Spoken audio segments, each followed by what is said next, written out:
Bismillahirrahmanirrahim. Assalamualaikum warahmatullahi wabarakatuh. Perkenalkan, nama saya Sanasti Marwah. Saya dari Prodi Biologi, Fakultas Sains dan Teknologi, Universitas Islam Negeri Araniri, Banda Aceh. Adapun di sini saya akan memenuhi tugas akhir semester dari mata kuliah Ekologi Perairan, yaitu dengan dosen pembimbing Bapak Ilham Julfahmi, MSI. Adapun pertanyaan yang pertama yaitu, dari mana saja sumber mikroplastik di perairan? Bagaimanakah proses masuknya dan apa efeknya terhadap biota? Adapun sumber-sumber mikroplastik diduga merupakan sampah plastik yang berasal dari kegiatan wisata, nelayan, antropogenik, dan industri-industri di daerah lainnya.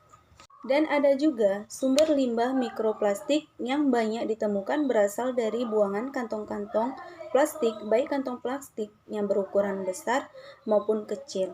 Biasanya kantong plastik ini yaitu dibungkus untuk nasi atau styrofoam, kemasan-kemasan makanan siap saji, dan botol-botol minuman plastik. Adapun proses masuknya mikroplastik ke perairan yaitu di mana sampah plastik ini menjadi salah satu ancaman serius bagi ekosistem laut. Karena ukuran mikroplastik yang kecil dan cenderung mengapung di kolom air sehingga mudah masuk dan terakumulasi pada organisme laut. Salah satu organisme yang dapat memakan mikroplastik yaitu zooplankton.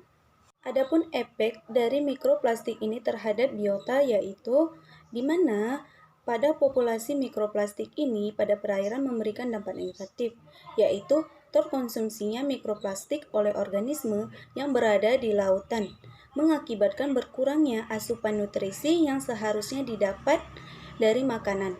Hal tersebut mengakibatkan rendahnya cadangan energi yang dimiliki oleh organisme tersebut. Selanjutnya yaitu pertanyaan yang kedua. Benarkah ikan dapat dijadikan indikator pencemaran perairan?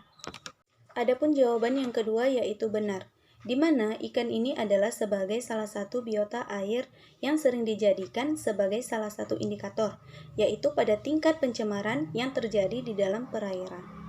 Di mana yaitu dengan menentukan kandungan logam berat di dalam tubuh ikan, yaitu ikan dapat menunjukkan reaksi terhadap perubahan fisik air maupun terhadap adanya senyawa pencemar yang terlarut dalam batas konsentrasi tertentu.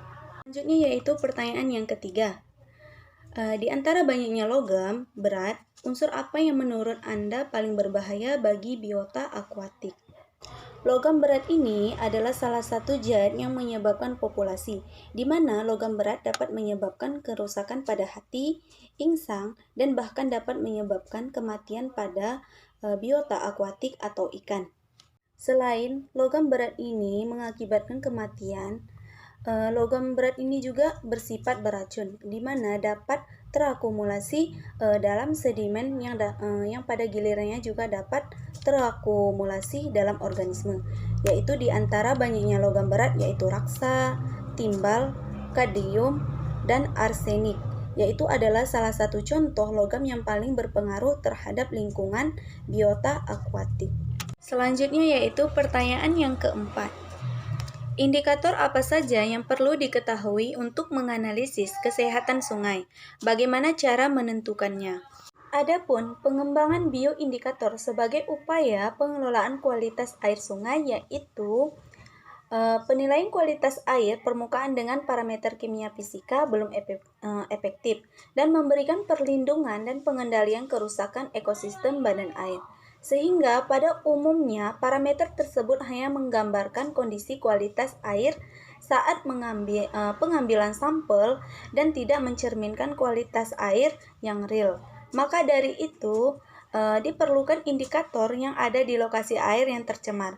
Indikator tersebut merupakan makhluk hidup yang menjadi salah satu parameter yang menentukan kondisi badan air, yaitu pada makrozobentos, di mana makrozobentos ini merupakan organisme mikroinvertebrata, yaitu yang hidupnya melekat di dasar sungai antara batuan dalam runtuhan bahan organik, batang kayu, dan ekosistem dekat perairan sungai lainnya.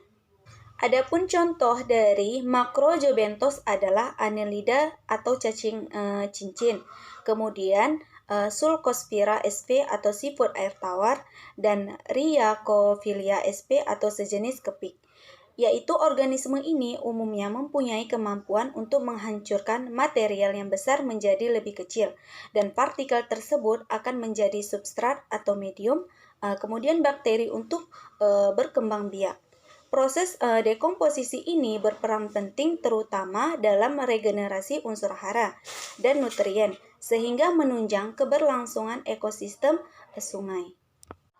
Adapun penggunaan makrojebentos sebagai bioindikator ini memiliki beberapa keuntungan, yaitu mampu merefleksikan kondisi lokal suatu ekosistem sungai, mempunyai siklus hidup yang relatif panjang, yaitu lebih dari 1 tahun, mudah disapling, tingkat sensitivitas yang beragam terhadap polutan, dan keberadaannya relatif melimpah.